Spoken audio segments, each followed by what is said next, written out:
ناس كتير بتشتكي من البانيه في الاير فراير، وانا كنت واحده منهم. لكن بعد ما فهمت اسراره قدرت اطلع البانيه مقرمش من بره وطري من جوه من غير قلي في الزيت، واحلى بكتير من المقلي في الزيت. ركزوا معايا علشان تعرفوا ازاي تطلعوا البانيه بالشكل ده في الاير فراير، وهم 4 اسرار بس. اول سر لنجاح البانيه في الاير فراير هو سمكه. سمك البانيه هيفرق جدا جدا يا جماعة. فخليه السمك يبقى وسط، يعني بلاش يكون رفيع قوي علشان ما ينشفش منك ويجلد. هنحاول نخلي التقطيع يبقى وسط. وبعد كده تبلي البانيه زي ما بتحبي، زي ما انت متعودة كل مرة اعملي التتبيلة والبيض والفيجيتار، كل حاجة عادي زي ما انت. انا بس جاي اعرفك طريقة التسوية في الاير فراير. تاني سر لنجاح البانيه هو اننا نرش البانيه بالزيت، لان الزيت هو اللي بيعمل اللون الذهبي. فلو ما رشتيش كل حته فيه كويس هيستوي وكل حاجه، بس لونه مش هيعجبك، يعني كده لونه مش هيفتح النفس، هيبقى لونه كانه لسه ني. عشان كده بوصيك ترشي كويس. لو ما عندكيش بخاخة زيت زي دي، انت ممكن تشتري اي بخاخة بلاستيك وتعبي فيها الزيت، او تجيبي طبق وتدهني بالفرشة، تدهني قطعة البانيه تحطي بالزيت بالفرشة، بس يكون بالراحة، يعني تسقسقي كده علشان التتبيلة ما تطلعش. تالت سر لنجاح البانيه هو انك تشغلي الاير فراير قبلها ب3 دقايق على الاقل، بحيث تكون سخنه، واول ما نحط قطعه البانيه تاخد الصدمه وتتشمع، وبكده تكون الخلطه مسكت في بعض. لكن لو حطينا البانيه على البارد مع بقى الحراره كده التوابل وميه البصل هتدوب، والبانيه هيطلع طري مش مقرمش ولا كريسبي. والنصيحة مني بلاش تحطي ورقة زبدة تحت البانيه علشان ما نضطرش كل شوية نقلبه ويتبهدل معانا.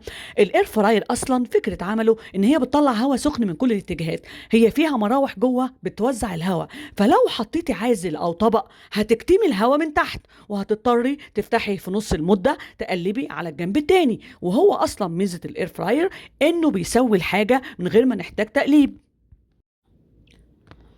ورابع سر بقى وهو ده الأهم، هو إننا هنظبط الإير فراير على درجة حرارة 170 بس يا جماعة. بلاش يبقى أعلى من كده علشان ما ينشفش منك ولا يجلد.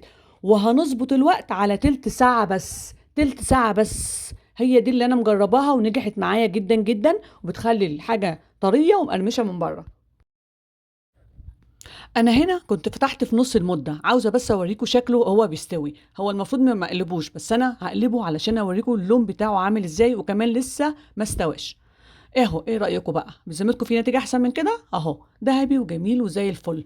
انا هتلاقوه بس كانه في نص المده تحس ان هو طري كده او شكله لسه فيه ايه. ما تقلقوش، سيبوه يكمل سوا وشوفوا النتيجه في النهايه، في النهايه خالص. بس حتى كمان بعد ما تطلعوه بتسيبوه يهدى وبتشوفوا احلى نتيجه. لكن طول ما هو لسه فيه حراره هتحس ان هو مش مظبوط. بعد ما بيطلع خالص خالص ويطلع بره ويهدى هتشوفوا احلى نتيجه.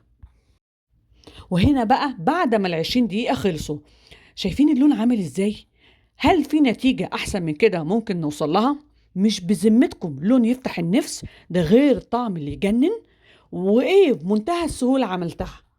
هبدأ أطلعها بقى على إيه؟ بقدونس أو كزبرة أو أي حاجة عندك. هو الأفضل المفروض نطلعها على مناديل ورق برضو، علشان لو في شوية زيت يمتص أنا في المرة التانية في البانيه التاني هطلعه على المنديل ورق أحسن لي.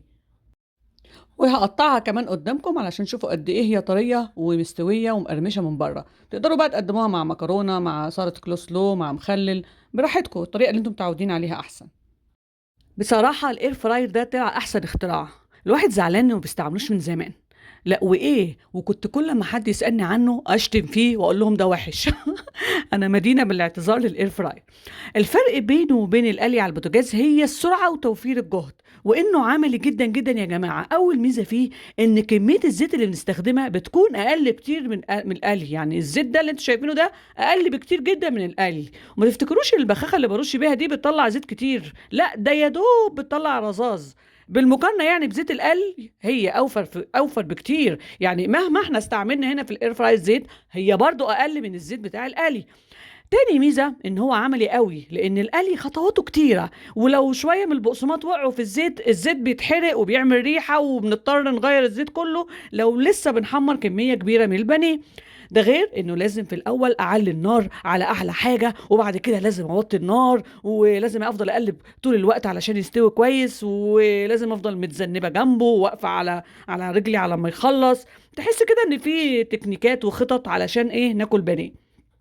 بالاضافه بقى ان الزيت بيقعد يطرطش ويتنط على البوتاجاز ويوسخ لي الحيطه، وساعات كمان بينط على وشي، وخصوصا ان انا لسه سنه اولى جواز، فما عجبتنيش خالص طريقه القلي على البوتاجاز دي، بتتعب قوي بصراحه. انما الاير فراير، ارمي البانيه فيه وعيشي حياتك واعملي اي حاجه تانية ولا تشغلي بالك على ما يخلص. جربيه وهتدعيلي، والسلام عليكم ورحمه الله وبركاته.